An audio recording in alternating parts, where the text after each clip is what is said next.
1 in 50 children are now homeless in America. With shelters at full capacity, tent cities are sprouting up across the country. In passing your stimulus package, you said that help was on the way. But what would you say to these families, especially children, who are sleeping under bridges in tents across the country? Well, the first thing I'd say is that I'm heartbroken that any child in America is homeless. The most important thing that I can do on their behalf is to make sure their parents have a job. And that's why the recovery package said, as a first priority, how are we going to save or create 3.5 million jobs? How about some action? Full confession, those are not my word. That's actually lifted from an editorial about the Bangor housing crisis written on October 8th, 1974. So here we are, almost 50 years later, and we just got 20,480,000 dropped in our laps from Uncle Sam. And this Wednesday coming up, were we talking about housing? Nope. Are we talking about SUDS? Nope. Talking about mental health?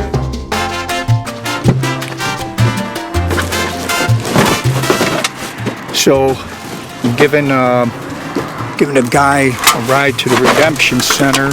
What's your name? What is it? Joshua? Joshua. Yes, sir. I actually thought my name had a Bible. Oh, my mom actually told me one day that I was actually named after a soap opera star. A soap opera star?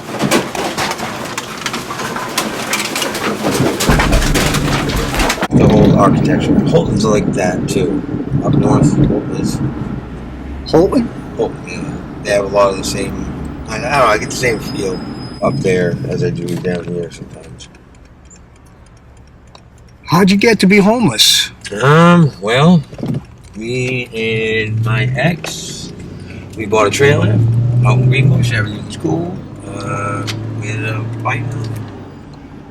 One thing led to another. I ended up in jail. I ended up being like CT'd in my house. I couldn't go home.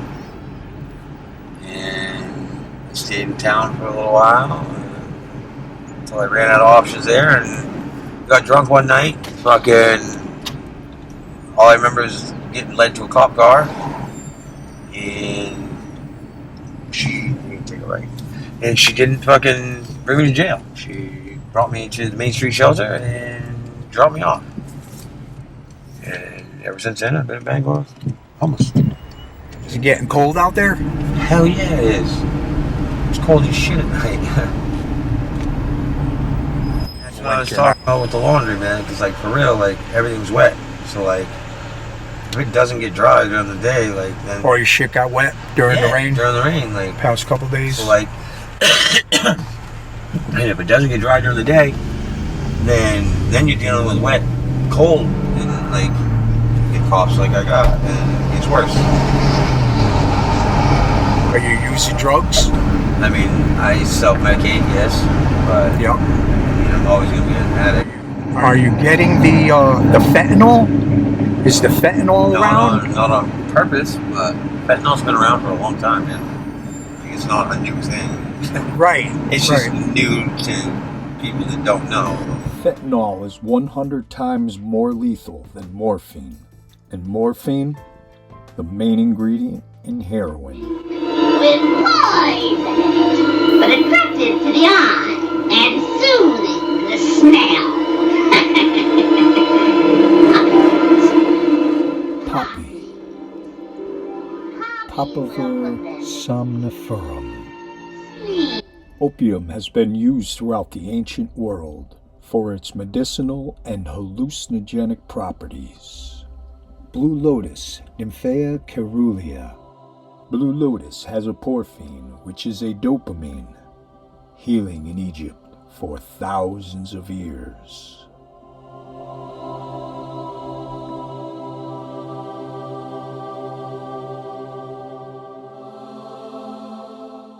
Romans and Greeks had their own mind-altering drugs for both medicinal and mental health treatments.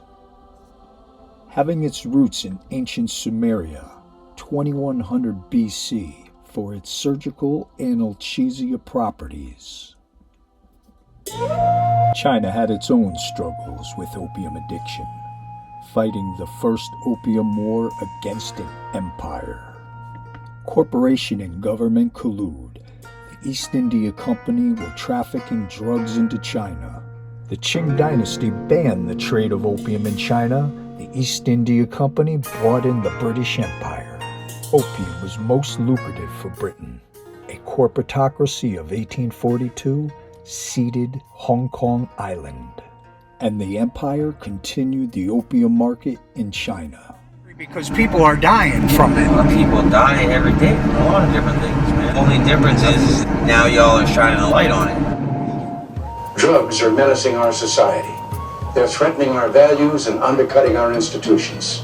They're killing our children. They're not just here. Drugs Right. are everywhere. Right. You know, They're my in son wasn't up there. every My son small passed away town. in 2019 because somebody gave him bad drugs. You know, it wasn't up Really? here. You know what I'm saying? Was So- it fentanyl or was yeah, it they heroin? said it was fentanyl, you know, and he was supposed to be getting cocaine and it was laced with fentanyl. You know? Yeah, there's a So- lot of that, and it's coming from China. It's coming across our southern border. Right. You know, I mean, it's not just here. Drugs are everywhere. I mean, anywhere you go, you're going to get drugs, and it doesn't, you know, people are just ignorant, you know, and you're never going to get the drugs that you used to have back in the day. You know what I'm saying? I mean, they weren't killing everybody, you know. Right. For doing what I'm doing, you know. Yep. I mean, I got a pretty hefty drug habit, you know. I do a lot of dope, Really. Yeah. What kind of dope? heroin. But that No. is that. Yeah, I was gonna say there isn't even any heroin on the street anymore. No, man. No, it's all fentanyl, right? Bro, yeah, dude. I like heroin. I like actual heroin. Like, yeah, hold on a second. Like, I don't care. I don't give a shit, man. Like, see. Yeah, fuck. Man, right there. Fucking, right there. Is that the Fetty? That's the Fetty right there. This is like the best shit in town right now. I'm the only person that's got this. I'm the only person will have this. And like, it is a lot of people don't like that. You know what I mean? Because like, look at what I'm doing. America's public enemy number one in the United States is drug abuse. In order to fight and defeat this enemy, it is necessary to wage a new all-out offensive. What I'm doing, how I'm doing it. Are you shooting it? You're fucking right, I do. I've been doing this since I'm 12, bro. Yep. My big brother came in. How old are you now? 35. Well, 35 and a half, I guess. March 6th 35, is my yep. birthday. Yeah. My big brother is 11 years old, and he came into my bedroom on my 6th birthday. My 12th birthday, March 6th. He says he cleared everybody out of my bedroom, shuts the door, and he already had me snorting oxy-80s and the morphines and shit. I hadn't done heroin yet, but like, it wasn't long. Like, once I started jacking shit, I was 16 when I shot dope the first time, but Oxycontin, Yeah. that was heroin. That's already heroin. Yeah. Drugs, I mean, drugs are bad, drugs are ignorant, but, you know, there's some people that just can't, you know, they just can't get off the drugs, you know? Yeah, I love them fucking things, dude. Those are where it's at, man. What would you go? 80s? 80s and the 160s. They only made the Wow. 160s for 6 months, but Maine got them. Maine, Tennessee, and Florida. They're test states for the Oxycontins. You know what I mean? That's why it's so bad here. You know. What happens to the individual who has a drug problem, and I'm talking about an individual that has a drug problem, but the only place that they can go is a drug neighborhood? And that is a big issue that needs to be dealt with. And if you're talking about drugs, if you're talking about rehab, you know, Together Place, they have the Bond and Brewer, they deal with that issue more specifically.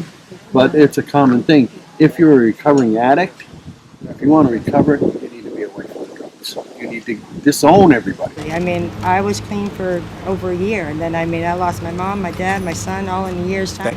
You know, I lost seven family members in a year's time. Bang, Did you bang, go? bang. Did you go back to You know, and- drugs? Yeah, and I mean, I'm in the methadone clinic now. I'm not proud of it, but at least I've made that initial step to go back there.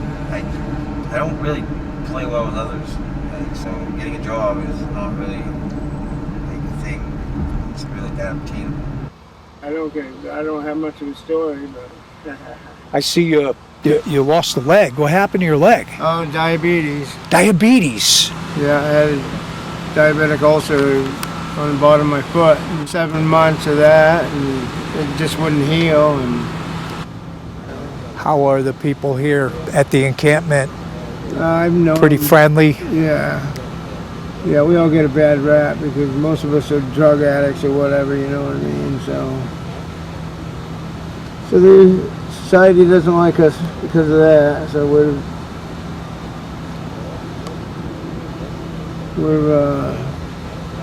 treated differently.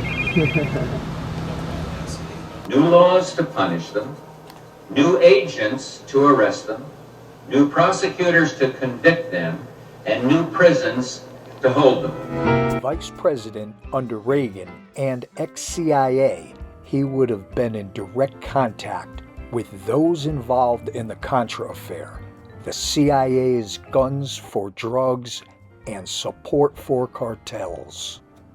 The crack epidemic flooded our streets, and the Controlled Substance Act of 1986, Reagan's new bill, enforced mandatory minimum sentences even for marijuana.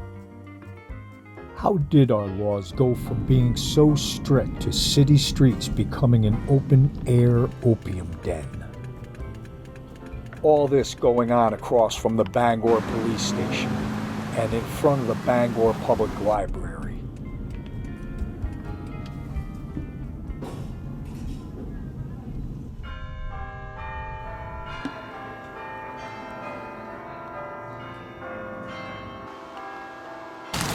So Willie, what do your services do?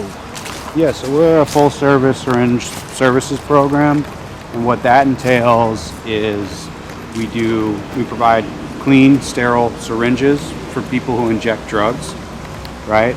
And the goal there is that we constantly want people to have access to clean, sterile supplies to reduce the spread of disease and the likelihood of infection, right? So people who inject drugs are often using, dozens or however many syringes a day. You want to always use a fresh syringe, otherwise you're going to get things like abscesses, blood infections. Also, if people share syringes, that's how you can catch HIV that way, or hepatitis C. Maine actually has the highest rate of untreated hepatitis C in the nation. So syringe services programs, what they do is they reduce the spread of HIV and hepatitis C. More than 16,000 of our citizens are killed and more than 500,000 suffer drug-related medical emergencies. About a third of new AIDS cases are linked to injecting drug abusers. Colombia, which is fighting narco traffickers for its own people's lives and for our children's lives.